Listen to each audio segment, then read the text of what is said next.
Hello guys, what's up? My name is Sean Wayne and today pag-usapan natin itong pag-ambush interview kay Congresswoman, no?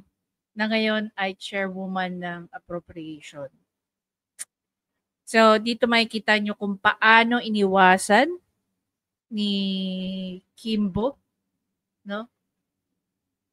Ang interview, ang mga tanong na very legit naman ang rason niya, nagmamadali daw siya. So kung gaano sana siya nagmamadaling lumakad, ganun din ang mga taga-Marikina, nagmamadali kayong wag iboto ang ganitong klaseng tao na walang accountability.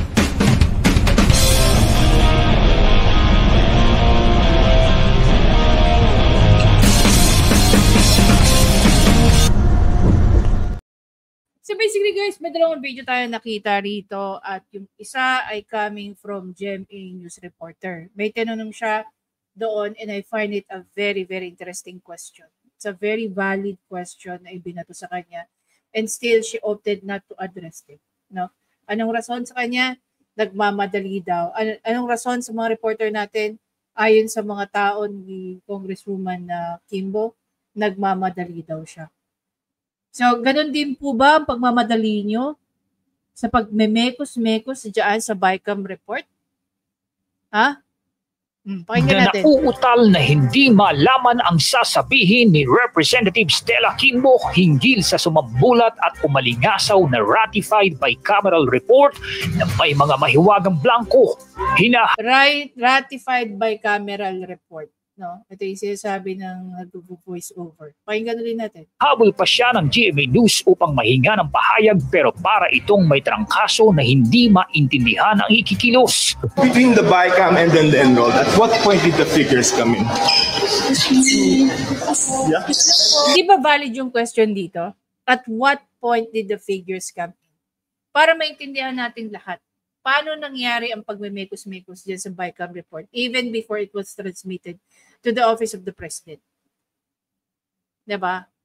Ngayon, kung talagang hugas kamay ang Malacanang dyan, dapat ang Malacanang mismo mag-initiate din ng pagpapaimbestiga. Paano nangyari na yun na-transmit sa kanilang opisina? Kung sinasabi nga, no, ito yung pinaka-ano natin, importanteng gustong malaman. Yan ba ay tinanggap ng Office of the President na kulang-kulang ang detalye? Kasi if oo, then may pangungunsinting ginawa rito, then responsible at accountable at legally liable ang Office of the President. Di po ba? Marami na nga nagsasabi, it is very unconstitutional. Babalik tayo doon sa statement ni Attorney Neil. Hindi mo pwede i-transmit ang kulang-kulang na detalye sa presidente ng isang BICAM report. It is a violation of the rules, both houses. At the same time, it is unconstitutional.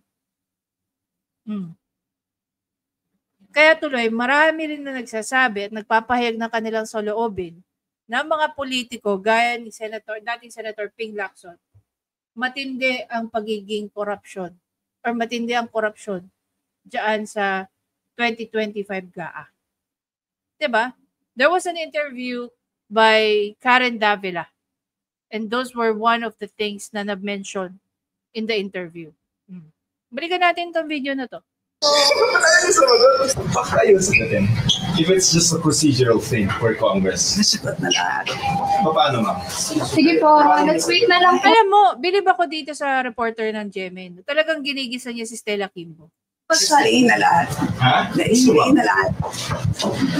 Sino explain? Kita-kita mo yung facial expression dito ni Kimbo. Naiinis na siya sa mga tanong ng GMA reporter. Si SP na-explain na lahat. Patay, laglagan na. Diba? Turuan na nangyari. Excuse me. Turuan na nangyari dyan. Hugas kamay, turuan na. So, it would boil down na si Tambaluslos ang dapat sumagot sa kawalang hiyaan dyan sa BICAM report. Ganun ba yun? Siya lang ba dapat ang managot? Hindi ba dapat lahat ng mga signatories dyan sa BICAM report na yan? Hanggang sa bago ito Especially yung mga chairman ng appropriation. No? Grace po at saka si Zaldico? Di ba dapat isa kayo sa dapat isabit dyan? Ay ng kanyang sasakyan ay sinundan pa rin siya ng mga reporter pero tila hindi na maibuka ang bibig ni Kimbo.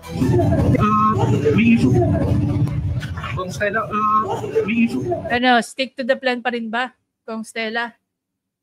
Kahit ikaw ay malalagay sa kalanganin dyan, stick to the plan pa rin ba? Nagmamadali lang siya. Nagmamadali lang siya eh. Pero yung sa blank, Nagmamadali lang siya. Nagmamadali lang siya. okay. Oo. Nagmamadali siya pero ganyan what do you call that, kaslow ang paglalakad. Kaya kayong mga taga Marikina, magmadali rin kayo na wag iboto yung mga taong gaya nito.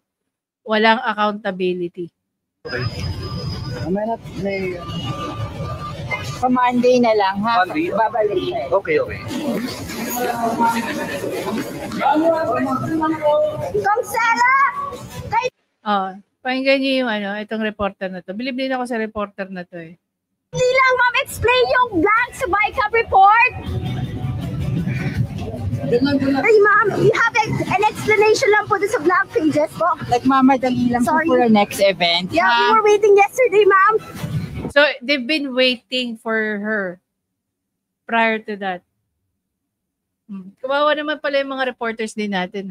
Nagmumukha silang tanga na makakuha lang ng legit na answer coming straight from the horse's mouth. Pero they were deprived sa pagsagot dun sa kanilang mga legit questions that it will interest the majority of the Filipino people. Diba? Maliban dun sa mga taong kinukonsinte ang pagwawalang hiya ng administrasyon ni Bangag Jr. Diba?